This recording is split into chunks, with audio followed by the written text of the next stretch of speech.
നമ്മൾ അധിവസിക്കുന്ന ഈ ഭൂമി വലിയൊരു അപകടക്കെണിയിലാണ്.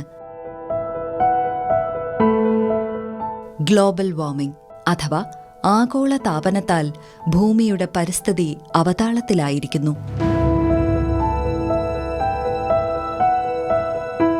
അതിവർഷവും പ്രളയവും വരൾച്ചയും ചൂടുമൊക്കെയായി മനുഷ്യർ അടക്കമുള്ള ജീവിവർഗങ്ങളുടെ ആവാസം തന്നെ ചോദ്യചിഹ്നമായി മാറുന്ന അവസ്ഥയിലാണ്. ആഗോള താപനത്തിന്റെ കാരണമോ മനുഷ്യരുടെ പ്രവൃത്തിദോഷവും.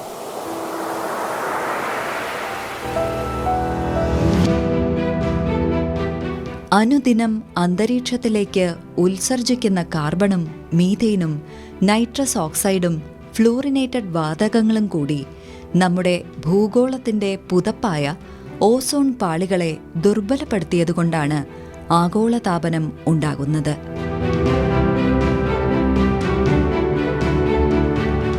ഇപ്പറഞ്ഞ ഹരിതഗൃഹവാതകങ്ങളൊക്കെ മനുഷ്യ സൃഷ്ടികളാണ്.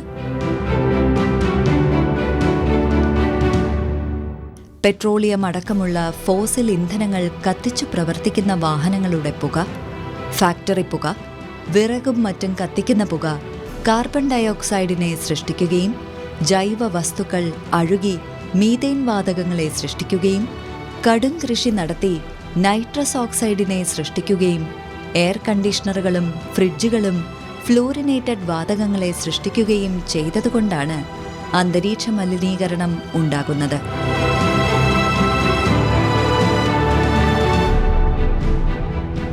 അടിക്കടി ഡൽഹിയിലുണ്ടാകുന്ന പുകമഞ്ഞും ഇക്കഴിഞ്ഞ ദിവസം കേരളത്തിൽ കൊച്ചി നഗരത്തിലുണ്ടായ പുകമഞ്ഞുമൊക്കെ മലിനീകരണത്തിന്റെ ചൂണ്ടുപലകകളാണ്.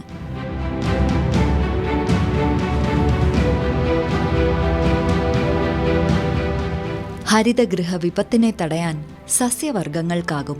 കരിയും വെള്ളവും കൂട്ടിക്കുഴച്ച് ജീവിവർഗങ്ങൾക്ക് അന്നമൊരുക്കുന്ന പ്രവർത്തനത്തിലൂടെ സസ്യങ്ങൾ ചെയ്തുകൊണ്ടിരിക്കുന്നത് അതാണ്.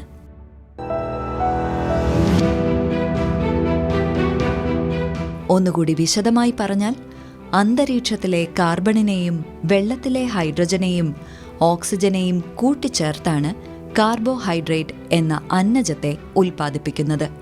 അരിയും ഗോതമ്പും ധാന്യങ്ങളുമൊക്കെ ഈ പറഞ്ഞ കാർബൺ സംയുക്തങ്ങളാണ്.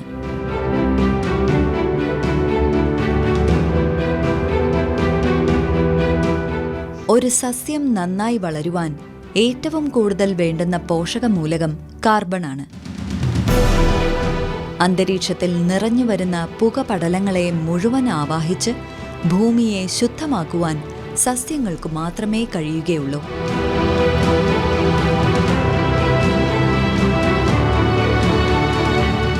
പക്ഷേ നിലവിലുള്ള സസ്യലോകത്തിന് വലിച്ചെടുക്കുവാൻ കഴിയുന്നതിലും കൂടുതൽ ഹരിതഗൃഹവാതകങ്ങൾ ദിനംപ്രതി സൃഷ്ടിക്കപ്പെടുകയാണ്.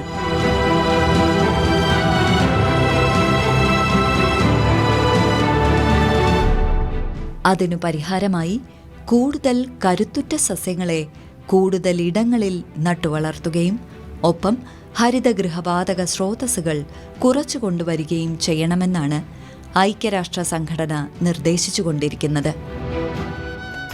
ഈ കാണുന്ന തോട്ടത്തിൽ 2000 മഹാഗണികളാണ് നട്ടിട്ടുള്ളത്. ഹരിതഗൃഹ പ്രഭവ കേന്ദ്രങ്ങളായ വമ്പൻ കമ്പനികൾ ഇത്തരം തോട്ടങ്ങൾക്ക് കാർബൺ ക്രെഡിറ്റ് കണക്കാക്കി സാമ്പത്തിക സഹായങ്ങൾ ചെയ്തു വരുന്നുണ്ട്. ദക്ഷിണേന്ത്യയിൽ ക്ലസ്റ്റർ അടിസ്ഥാനത്തിൽ ആഗ്രോ ഫോറസ്ട്രി നടത്തുന്നവർക്ക് ഗ്രീൻ നേറ്റഡ് ക്ലൈമാടെക് എന്ന സ്ഥാപനം വഴി ഇത്തരം കമ്പനികളിൽ നിന്നുള്ള സാമ്പത്തിക സഹായം 10-15 വർഷം വരെ ലഭ്യമാക്കുന്നുണ്ട്. ഈ ചിത്രീകരണത്തിലൂടെ പ്രധാനമായും ചർച്ച ചെയ്ത വിഷയം ഒരിക്കൽ കൂടി ഓർമ്മപ്പെടുത്തുകയാണ്. ആഗോളതാപനത്തിന് കാരണമാകുന്ന ഹരിതഗൃഹവാതകങ്ങളും അവയുടെ സ്രോതസ്സുകളും. കാർബൺ ഡയോക്സൈഡ്, കത്തുന്നതിലൂടെ ഉണ്ടാകുന്ന പുക; മീഥേൻ, അഴുകലിലൂടെ ഉണ്ടാകുന്ന വാതകം; നൈട്രസ് ഓക്സൈഡ്, കടും കൃഷിയിലൂടെ ഉണ്ടാകുന്ന വാതകം; ഫ്ലൂറിനേറ്റഡ് വാതകങ്ങൾ, ശീതീകരണികൾ വഴി ഉണ്ടാകുന്ന വാതകം.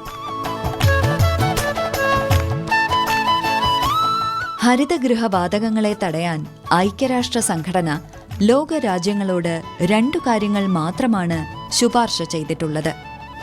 കൂടുതലായി വൃക്ഷങ്ങൾ നട്ടുപിടിപ്പിക്കുക, ഹരിതഗൃഹവാതക സ്രോതസ്സുകൾ കുറച്ചു കൊണ്ടുവരിക.